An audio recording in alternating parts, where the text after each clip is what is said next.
ቡታን ኣብ ጎቦታት ሂማልያ ኣብ መንጎ ኣብ ዓለምና ፍሉጣት ዝኾነ ሃገራት ቻይናን ህንድን ትርከብ ንእሽቶ ሃገር ክትኮን ከላ ክሳብ 1984 ቱሪስት ዘከልከለት ነፃ ናይ ጥዕና ትምህርቲ ኣገልግሎት ዘለዋ ገዳም ሓደር ዘይብላ ንእሽቶ ሃገር እያ። ኣብታ ሃገር መጠን ሃብቲ ዝልካዕ ብገንዘብ ዘይኮነ ብሃጎስ እዩ። እቲ ኣቀማምጣ ቀጠልያ ዝተሸፈነ መሬታ ንክትበጽሕ ተባሂጋ ሃገር እኳ እንተኾነት ኮይኑ ግና ዝኾነ ካብ ደገ ዝመጽእ ነገር ንባህሎም ልምዶም ከበላሸሎም ስለ ዘይደልዩ ናብቲ ሃገር ከም ድሌይካ ንከይተኣቱ ነገራት ክብድ የብሉልካ። ንኣብነት ከም በጻሒ ኮንካ ክትከይድ ብውህድ $250 ንመዓልቲ ክትከፍል ትግደድ። በቲ ኮይኑ በቲ ናብታ ሃገር ዝበጽሑ ሰባት ክዛረቡ ከለዉ እምበርከ ኣብዛ ዘለናይ ዓለም ድዮም ዝነብሩ እዮም ዝብሉ።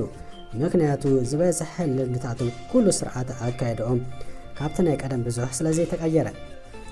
እምበኣር ክቡራት ተኸታተልቲ እዛ ቻነል ምስ ናይ ሰላምታ ንሎሚ ኣንቲ 14 ኣገረምቲ ነገራት ብዛዕባ ቡታን ክንድሕስስ ክንፍትን ኢና።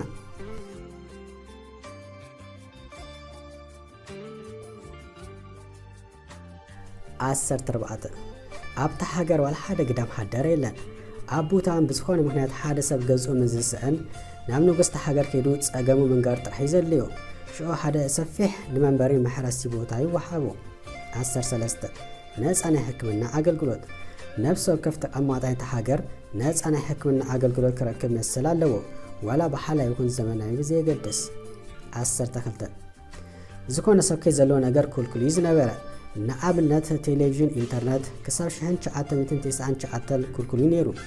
ህዝቢ ቡታን ነቲ ዘይተበከለ ባህሎም ንምዕቃበል ካብ ደገ ንዝመጽእ ዘይተደለ ጽልዋ ንምዕጋት መንግስቲ ሓደ ካብቲ ብዙሕ ብእቱ ዝሰርሓሉ ነገር እዩ።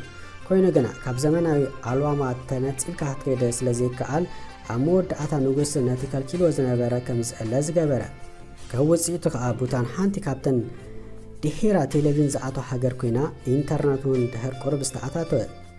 11 ሃገራዊ ባህላዊ ኣልባሳት ህዝቢ ቡታን ኣብ ዝኾነ ቦታ ባህላዊ ኣልባሳት ክገብር ይግደድ። በቲ ዝገብሩ ኣልባሳት ከዓ ደረጃ ናይቲ ሰብ ብቐሊሉ ክትፈልዮ ትኽእል። 10 ሽጋራ ይኹን ካልእ ምትካክ ኣይፍቀድን። ኣብ 2010 ንጉስ ናይቲ ሃገር ሽጋራ መመስርሒ ዝኸውን ምትካል ወይ ምሕራስ ከምኡውን ምግዛእን ምሻጥን ኣጊድ እዩ። ኣብቲ ሃገር ሽጋራ ክትገዝእ ኣዝዩ ኣጸጋምን ኣብ ሕዛይ ቦታታት ክተተክሞ ፈጺሙ ዘይሕሰብ እዩ። ወልፊ ሽጋራ ዘለዎ ሰብ ናብኡ ክከይድ እንተደልዩ ሽጋራ ምቁራጽ እዩ። እንተዘይኮኑ ንቱሪስት ሒዞም ክኣቱ ይፍቀደሎም እኳ እንተኾነ ኣመና ብዙሕ ሰልዲ ክከፍሉ እዮም ዝሕተቱ። ስለዚ ነዚ እውን ኣብ ግምት ክተእቱለካ።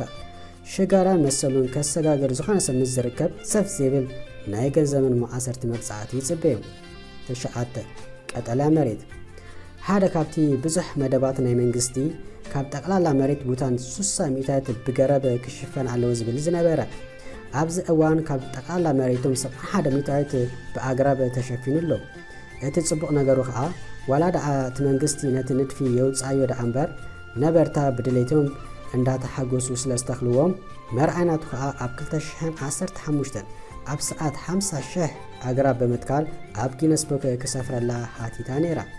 8 ኣዝዩ ዘቃጽል ነገር ምብላዕ ብጣዕሚ ዝፈቱ ካብቲ ቀንዲ መማቐርቲ መግቦም ጉዕ በርበረ እዩ። ጉዕ ብጉዕ ከዓ ተራ ጉዕ ዘይኮን ኣዝዩ ዘቃጽል መሪር በርበረ ኮይኑ ግና ናይ ዕለት መማቐርቲ መግቦም ስለ ዝኾነ እሞ ከዓ ምሽ ብፀብሒ ዋላውን ኣብኡን ከለዎ ስለ ዝበልዕዎ ምናልባት ሓደ ግዜ መግቦን ዝጣዕመ ሰብ ኣይልከፍን ይኸውን። ንኦም ግና ኣስክሬም ክምልሓስ እዩ። ባህላዊ መግቦም ኤሚ ዳሺ ዝበሃል ኮይኑ ብጉዕ በርበረን ቺዝ ዝተሰርሐ እዩ።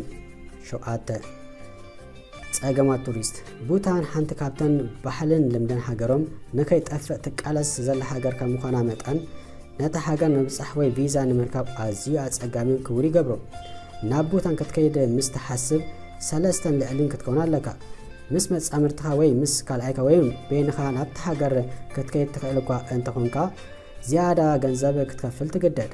ኣብቲ ሃገር እቱ ምስ በልካ ኩሉ ነገራትካ ብደቂቕ ይፍተሽ እሞ ፍቃድ ይወሃበካ። ኮይኑ ግና ናይ መጓዓዝያ ሆቴል ኮታስ ንክትዛወር ዘለካ ነገራት ኣቐዲምካ ክትከፍል ኣለካ። ኣብ ነፍሲ ወከፍ ጉዕዞኻ ዝመርሓካ ሰብ ኣሎ።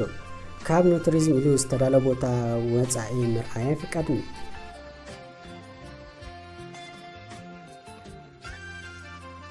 ሻድሸ ቀዳምነት ንደቂ ኣንስትዮ ኣብ ቡታን ደቂ ኣንስትዮ ካብ ደቂ ተባዕትዮ ኣብ ኩሉ ቀዳምነት ይወሃበን። እዚ ካብ ወለዶ ናብ ወለዶ እንዳተወራረሰ ዝመፀ ባህሎም እዩ። መርዓናቱ ከዓ ኩሉ ውርሻ ዘበለ ነታ ዝዓበየት ጓል ይወሃብ።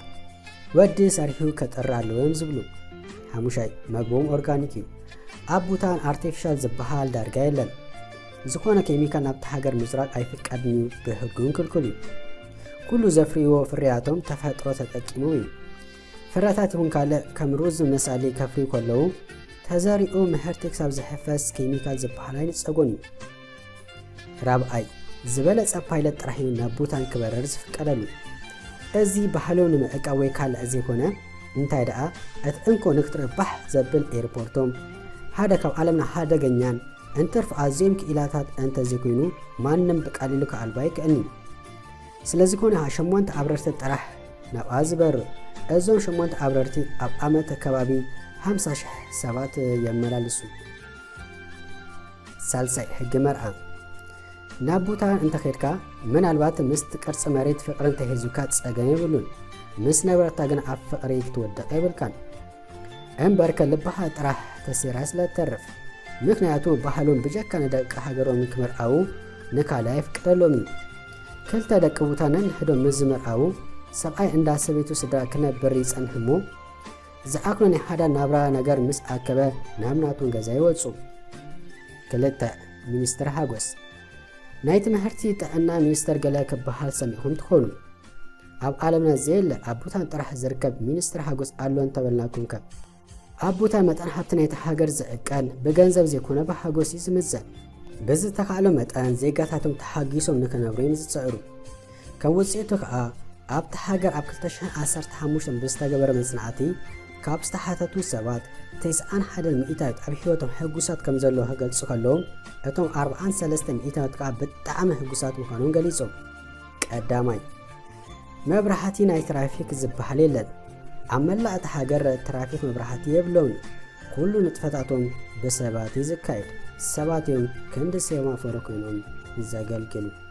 ሎማ ኣንቲ ዝመጻኹ ነዚ መስል ነይሩ።